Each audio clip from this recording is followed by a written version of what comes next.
All right, so welcome to our brand new hypnotherapy training. On this course itself, what we're going to be learning is how to deal with resistant clients in regards to hypnotherapy, how to deal with mindset blocks that our clients come in with, and how we can easily shift a mindset so the old issues with clients being resistant or not thinking about hypnosis the right way or not even believing in it goes out the window, and we can essentially start with a clean slate. So very proud to have on board Rebecca. Rebecca's going to be joining us through this entire program, and we're going to be teaching Rebecca the steps as she's a full-time hypnotherapist, teaching Rebecca the steps on how to deal with resistant clients.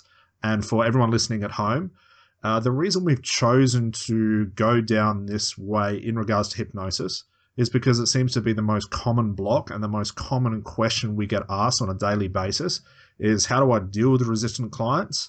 What is resistance all about? How can I clear it? How can I change people's perception on hypnosis? And if this is you listening, you're in the right place, because this is what we're going to be going through over the next 2 to 3, maybe 4 sessions to show the ins and outs and how to treat clients with a stubborn mindset or resistance. So hello, Rebecca, and welcome on board again. Hi, thanks for having me. You're very welcome. So before we get started, this is the outline of where we're going to be going is more of a formal/informal coaching sessions. So our expectations with this process is today on this session itself is to find out what is with the understanding of resistance. What do we mean by working with resistant clients? The mindset we need to have as a hypnotherapist, and how we can start to work with clients, even if they are stubborn, even if they're argumentative, and even if they're resistant, and make them some of the easiest clients to work with. So as a hypnotherapist, you've seen many clients. Have you ever had to work with a client that seems very resistant or very blocked to the process that you're using? Yes, definitely. Yes, definitely. You'll find resistance tends to be one of the biggest issues. And sometimes it's through no fault of our clients, although sometimes we as hypnotherapists like to blame our clients for being resistant. But there's something that occurs inside of a resistant mindset that we can actually use as hypnotherapists as our formal induction, but also how we can clear any blocks before we actually start the therapy process. Okay, so let's get your understanding of resistant. When we talk about a resistant client or an argumentative client, what are your thoughts around that? What does that mean to you as a therapist? They have an idea of how the session is going to go. Sometimes they might be trying to help you in the session, but like they're trying too much and they're not relaxing. Excellent. So it just makes the job so much harder. Yes, and it definitely does. And I love the way you put those two, both those understandings down, or two metaphors in regards to resistance. The first one is clients come in with that idea of what hypnosis is. That's the biggest one. And being that as we get into the 21st century, things like hypnosis, NLP, coaching, personal development, life development, or anything like that is become the norm. Okay. And especially with hypnosis, I don't know what it is about hypnosis. It seems to be the kid that gets bullied all the time. There's so many different perceptions of hypnosis. There's so many different mindsets about it being bad, about being good, about evil, about, working with the client's unconscious and everything like that. All of these social thoughts come into the session. And as a hypnotherapist, if we're not prepared for them, we're almost hitting a brick wall as soon as our clients come in to see us. Okay. The second metaphor you gave us was in regards to clients trying too much during a session and not allowing the process to do what it's supposed to do, which is hypnotize them or put them into an unconscious state. And these are two valid points, and it's exactly the reason why we've put this process and this program together, because they are the biggest blocks that therapists come up against. Okay, so the best place for us to start this process, there is going to be a formal induction type process we're going to get to at a later stage. But I think one of the most important places to start for us as therapists, and being new to this process of dealing with resistance, is to understand the mindset of a client and how we can break through that before we actually even start. And this is the first point I want to make. And I'm going to leave you with this question, and let's see what you can come up with. If a client comes in that is resistant, so they're either blocking the process, or they don't believe in hypnosis, or any of the above, what would be the purpose of trying to destroy this mindset, so to speak, before we actually begin any formal therapy work. What are your thoughts around that? Well, if you can basically pull apart their beliefs, then I suppose they're a lot more open to anything that you're going to do in the session. Yes. And it starts to basically prime your session for, anything can happen. Yes, absolutely. And what you said there first was absolutely perfect. Think of it like this. Let's say your client has a belief or a block or some sort of resistance in regards to hypnosis. Now, this could be from a session they've had previously that didn't go quite well, or they went through a therapy session where the result wasn't favorable, or they might have even seen a stage hypnosis show they're becoming more regular to see now, especially on TV, that got them a little bit scared or anxious about hypnosis, but this client still persists on coming to see you as a hypnotherapist. So they come into your office, they sit down, and just through most people being nice, and human beings have a process just being nice with someone that's trying to help them, they go along with the process, but that's all they do. They're happy to listen to your voice, they're happy to listen to the language patterns, they're happy to listen to your advice in regards to a therapist. But just as it seems you're getting a little bit of headway, you seem to be constantly hitting that brick wall. So as you think your induction's going well, your client's probably playing along with more of it rather than actually going into trance and experiencing what you want them to experience. So if we have a client coming in with all these misconceptions about hypnosis, it does not matter what technique you use. It doesn't matter how good your language patterns are, how good your stories are, how good your process is. If you're going to hit a brick wall every time, what is the point in starting, right? Yeah.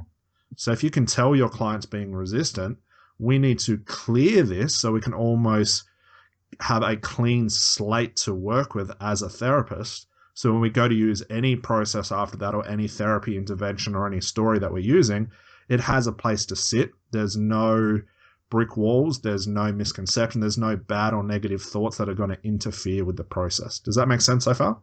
Yeah, absolutely. Excellent. So the question is, how do we do this? How are we going to hear, and how do we know without assuming, because we know assuming can be our worst enemy, how can we assume, well, without assume, sorry, how do we know that our client is being resistant? Let's play with this first. What are the things we should be listening out for or even watching that would let us know that a client is not in the right mindset to begin formal therapy work?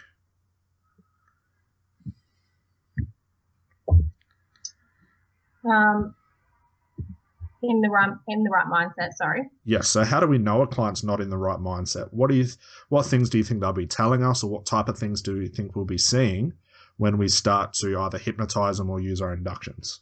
Mm-hmm. So they will probably, like you said, be playing, like you'll feel like they're just playing along rather than actually experiencing it. And yes. If you kind of, as you get more experience, there is those giveaways that you just kind of get to know. Yes.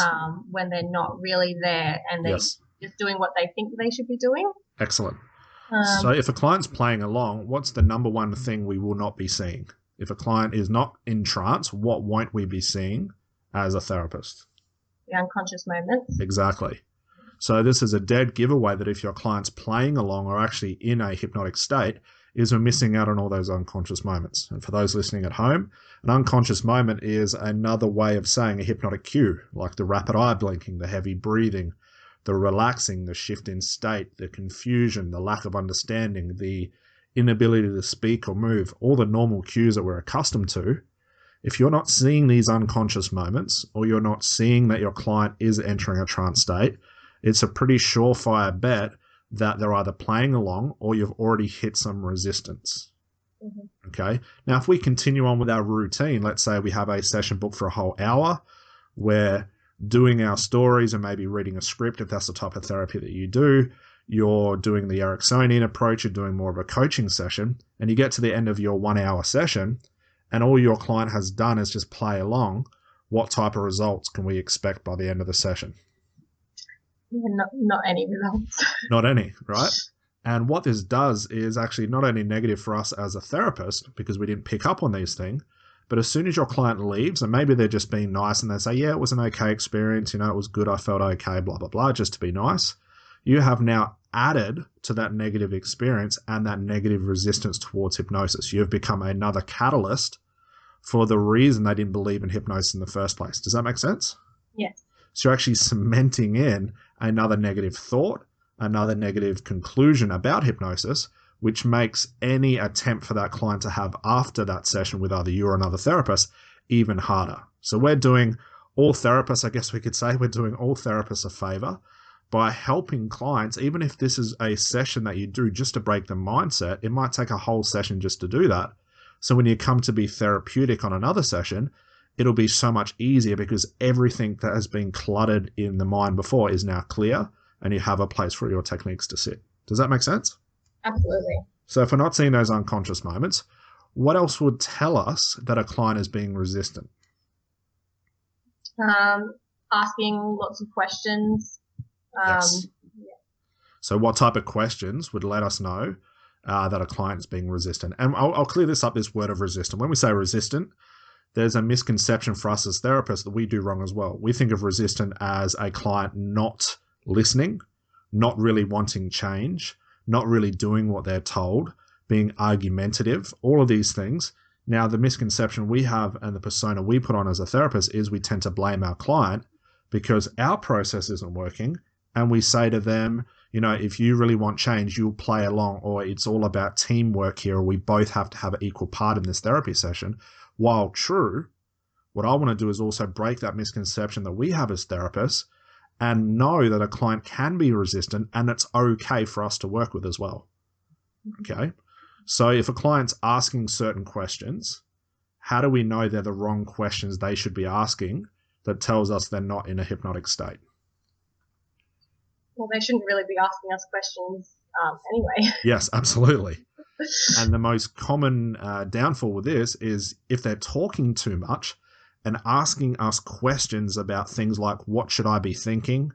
Or how do I get through this? Or how am I supposed to quit smoking? Or I've tried that never worked. What else can I do? These are all conscious questions. Yeah. If a client is asking conscious questions, how does that detract away from hypnosis, do you think? Or how does that detract away from a client becoming more unconscious?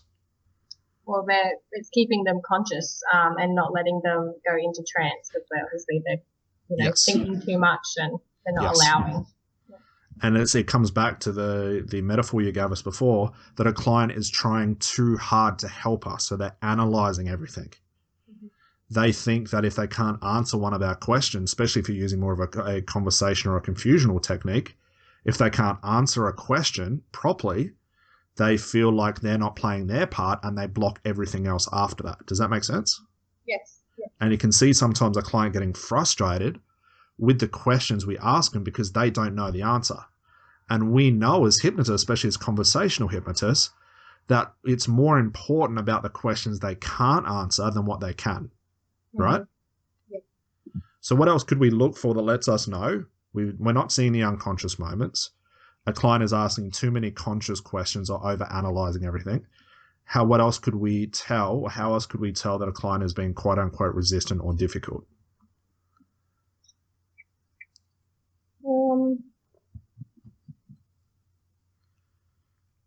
I had one that I was going to say just before, and now I've lost it. That's all right. He'll probably come back. Yeah.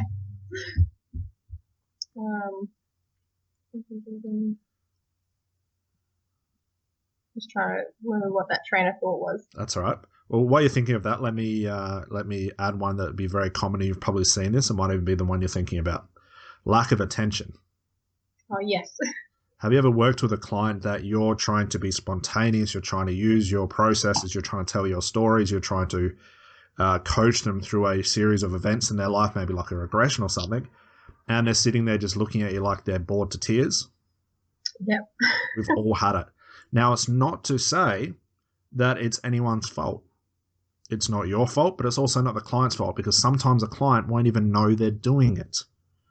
And this is what's key with resistance. Sometimes your client will make a purpose of being resistant because they're either protecting themselves from something, maybe a bad experience, and if that's the case, they've got every right to. or they've been screwed around by another therapist before or ripped off entirely in regards to hypnosis. So again, they've got every right to be resistant. But sometimes a client may be resisting you at an unconscious level, knowing that they're resisting you, but they don't realize how difficult they're being. So what do you think this is about? Why would this occur? Sometimes, not being consciously or unconsciously ready for the change that they think that they want. Spot on. Absolutely. And this becomes quite a conflict inside. A client comes in consciously going, I want to give up cigarettes. But the unconscious mind is not ready or does not trust you or it doesn't have the proper rapport to kill the resistant. So as a client is speaking to us through the session and we're conversing with them, we get a sudden feeling like, you know what, this client seems like they're in a bad mood or they really don't want change or they're not following along. They must be resistant or difficult.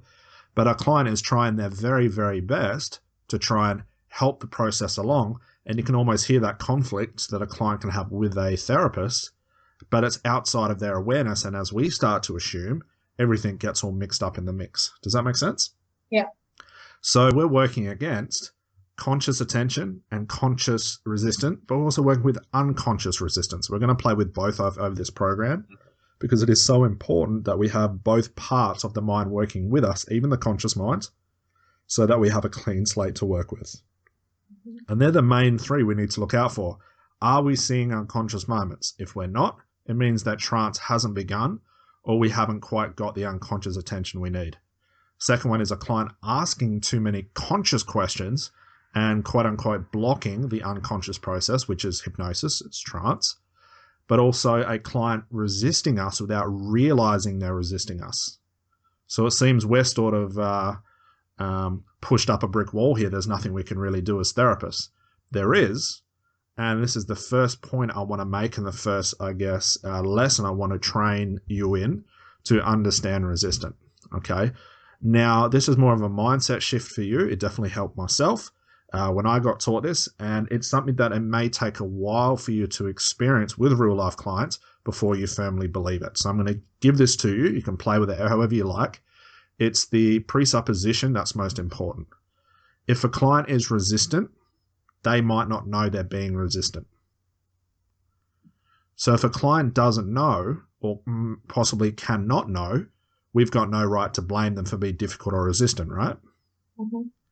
And there's something about resistance that is actually good for us. There is something about resistance that is good for us. What do you think this would be from a therapist to a client if we see our client being resistant? Why would this be good or could be taken as a good start to a session if a client is resistant? Well, sometimes it could mean that there is a bit more leverage to play with. Excellent. Perfect. Now we're thinking, yes. So it means that if a client's coming in, if they're being resistant, they could be thinking this in their head. This is my last chance. If this doesn't work, my life is screwed. I'm never going to quit smoking. I'm going to die. I'm going to be unhealthy, blah, blah, blah. So they might be putting a lot of pressure on themselves, but not meaning to put the pressure on you yourself. Does that make sense? Yeah. So that's a good point. So what else? What else could be possible? It just gives you a bit more of a mindset, like to be able to explore and get more information about what is going on. Excellent. So would you agree it gives us a starting point? Yes. Some of the most common questions we get asked is, I never know where to start. What's the best way to start a hypnosis session? Well, if your client's being resistant, you start there. Yeah. And we're going to look at how we do that as a process a little bit later. What else would a resistant client be giving us that's a good thing? There's one more. There's probably many more, but these are the main three I want to work with.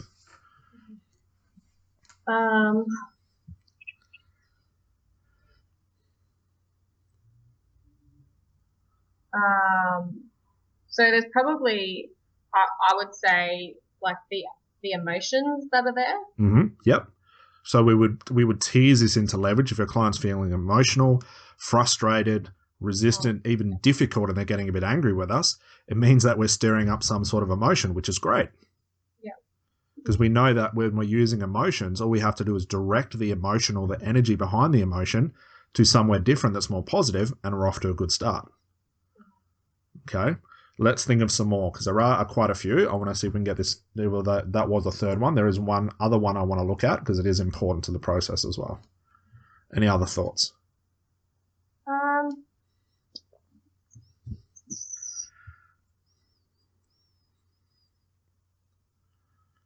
Not that I can think of it like right now. That's all right. Think of this.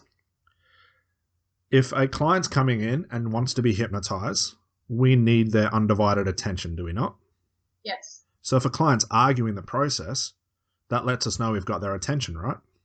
Yes. Even if the attention we get is negative, it's still attention. Yes. However, if you're using your process and your resistance of a client is coming across as they're not listening to you, which means that they're probably not arguing, what is that telling you? That you need to get the attention first. Yeah. So the first place we need to understand is, even if a client is negatively giving us attention, it is still attention, and we can use any sort. Yes. So that's important.